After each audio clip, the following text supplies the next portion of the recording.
अस्सलामु अलैकुम वरहमतुल्लाहि वबरकातुहू। मुहतरम नाज़रीन, आप सल्लल्लाहु अलैहि वसल्लम की पेशिंग हुई हजरत इमाम आज़म रहमतुल्लाह अलैह के बारे में बुखारी शरीफ और मुस्लिम शरीफ में लिखा है कि रसूलुल्लाह सल्लल्लाहु अलैहि वसल्लम ने फरमाया कि मुल्क फारिस में अल्लाह का एक ऐसा बंदा होगा कि अगर इल्म आसमान पर भी हो तो वो इल्म को आसमान पर से भी उतार लाएगा। यानी आसमान पर अगर इल्म चला जाए वहां से इल्म को उतार कर वो सीख लेंगे, इल्म को हासिल कर लेंगे। ये पेशिंग हुई हजरत इमाम आजम रहमतुल्लाह अलैह के लिए थी, क्योंकि मुल्क फारिस में हजरत इमाम अबू हनीफा रहमतुल्लाह अलैह के बराबर कोई आलिम नहीं था।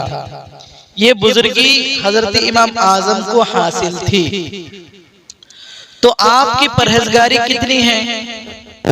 तो इमाम आजम रहमतुल्लाह अलैह की परहेजगारी और उनकी इबादत, आप हजरत इमाम आजम रहमतुल्लाह अलैह की वफात के बाद हजरत हसन बिन अम्माद जो उस वक्त बहुत बड़े बुजुर्ग थे, आपको गुस्ल देते वक्त उन्होंने फरमाया कि आप पर अल्लाह की रहमतें हो कि आप 30 बरस से हमेशा रोजे रखते रहे और 40 बरस इशा के वजू से आपने सुबह की नमाज पढ़ी और सारी रात नफल नमाजों में कुरान पढ़ा और अपनी वफात की जगह आपने 1000 कुरान खत्म किए।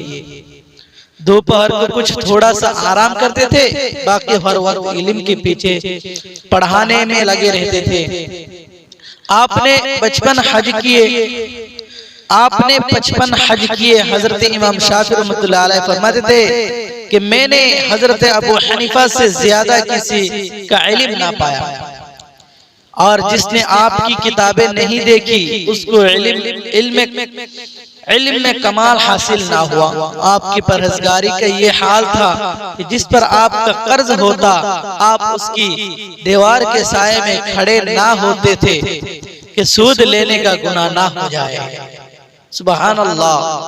ये हजरत इमाम आजम रहमतुल्लाह अलैह की परहेजगारी और इबादत है। और उनकी करामत, आप की बहुत सी करामतें हैं। यहाँ बरकत के लिए एक ही करामत लिखी जाती है, एक ही करामत। यानी एक दफा आप हुजूर सल्लल्लाहु अलैहि वसल्लम के रोज़ा अनवर पर हाजिर हुए और आपने आवाज से फरमाया अस्सलामु अलैका या सय्यिदल मुरसलीन। उस वक्त रोज़ा अनवर से जवाब आया वालैकुम सलाम या इमाम अल मुस्लिमीन। उस वक्त हजारों आदमी वहां मौजूद थे, सबने ये जवाब मुबारक सुना और उस वक्त से आपकी इज्जत और शोहरत और बढ़ गई और तमाम दुनिया में इमाम आजम मशहूर हो गए और तमाम जमीन पर सबसे ज्यादा लोग आपके मुक़ल्लिद हो गए और आपके बतलाए हुए मसलों पर अमल करने लगे। अल्लाह ताला ने आपको इमाम आजम बनाया, इमाम आजम, मुसल्ला आजम, मज़हब आजम, जमात आजम रहमतुल्लाहि अलैह।